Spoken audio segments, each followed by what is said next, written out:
नहमदुहु नुसल्ली व नुसल्लिमु अला रसूलिहिल करीम अम्मा बाद फ़ाऊज़ु बिल्लाहि मिनश शैतानिर रजीम बिस्मिल्लाहिर रहमानिर रहीम व नुनज़्ज़िलु मिनल क़ुरआनि मा हुवा शिफ़ाउन व रहमतुल लिल मुमिनीन सदक़ल्लाहुल अज़ीम रब्बि इश्रह ली सदरी व यस्सिर ली अमरी वहलुल उक़दतम मिन लिसानी यफ़क़हू क़ौली अल्लाहुम्मा सल्लि अला सय्यदिना व मौलाना मुहम्मदिन व अला आलिहि व सहबिहि व बारिक वसल्लम।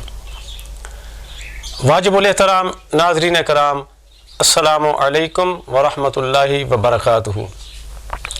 हकीम ज़फ़र अली अब्बासी आपकी खिदमत में हाज़िर है। नाज़रीन कराम, कुरान मजीद की आयत मुबारका जो मैंने तिलावत की है, अल्लाह तबारक व तआला ने इसके अंदर इरशाद फरमाया व नुनज़्ज़िलु मिनल क़ुरआनि मा हुवा शिफ़ा, कि हमने कुरान मजीद के अंदर जो है वो शिफा उतारी है और मोमिनों के लिए इसको रहमत बनाया है। कुरान पाक के अंदर गौर व फ़िक्र का हुक्म है कि कुरान को समझो, इस पे गौर करो। नाज़रीन कराम, कुरान मजीद को यहाँ पे शिफा कहा गया है।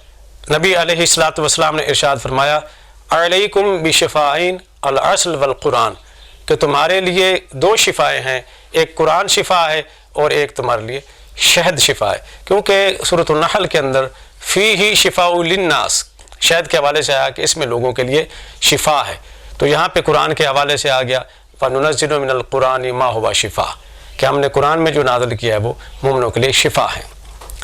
अब यहाँ पे गौर व फ़िक्र की जो बात है वो ये है कि कुरान को शिफा कहा गया, तो कुरान शिफा कैसे देता है, इस पे आपने गौर करना है। क्या सिर्फ नाज़रा पढ़ लेने से कुरान से शिफा मिल जाएगी? नाज़रा कुरान मजीद पढ़ने से सवाब तो ज़रूर मिलता है, अजर ज़रूर मिलता है, फ़ायदा भी होता है, लेकिन मुकम्मल शिफा नहीं मिलती। क्यों?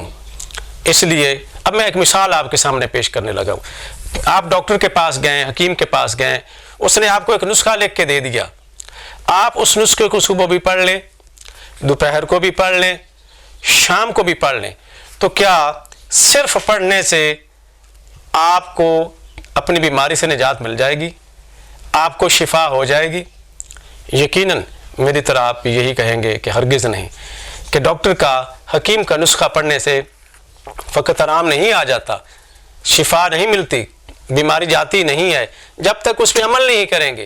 तो अल्लाह ने कुरान मजीद इसलिए भेजा था कि इसको पढ़ें, पढ़ने के बाद इसको समझें, समझने के बाद इस पर अमल करें।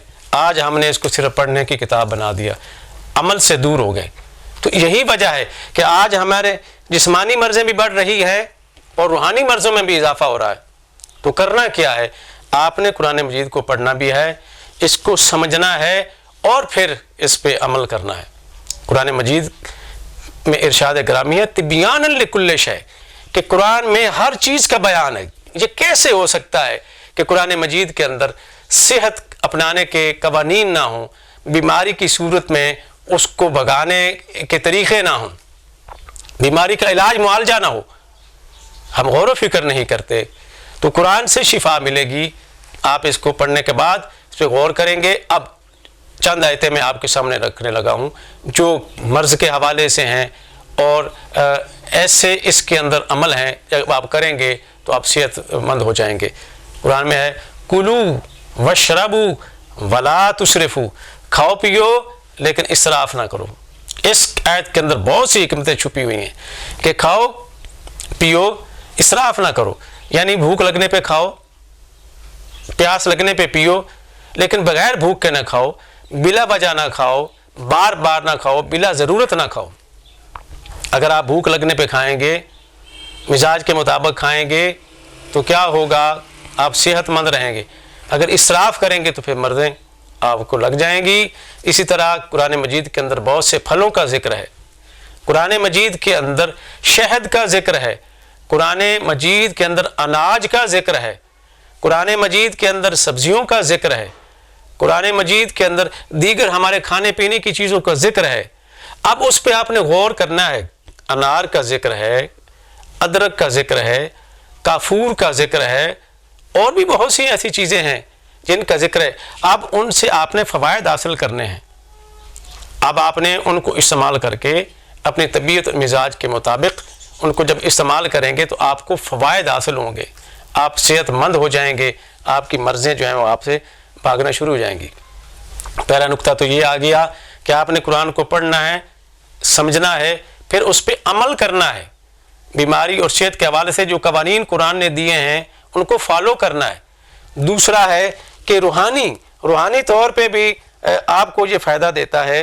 بہت سی دعائیں ہیں قرآن مجید کے اندر، جب آپ وہ دعائیں کرتے ہیں تو اس سے بھی شفا ملتی ہے۔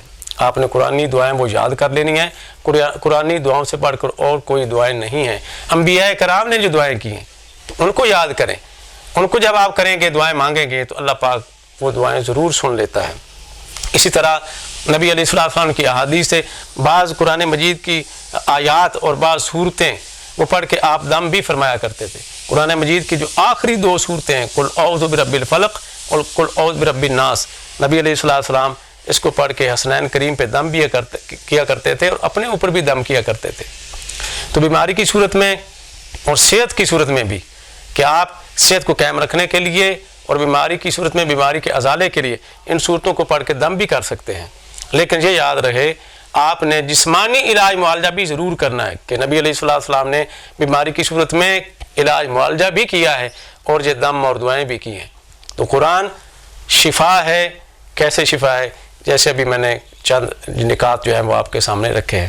دعا ہے کہ اللہ تبارک و تعالیٰ مجھے اور آپ کو قرآن پاک سمجھنے اور اس پر عمل کی توفیق نصیب فرمائے۔ السلام علیکم ورحمۃ اللہ وبرکاتہ۔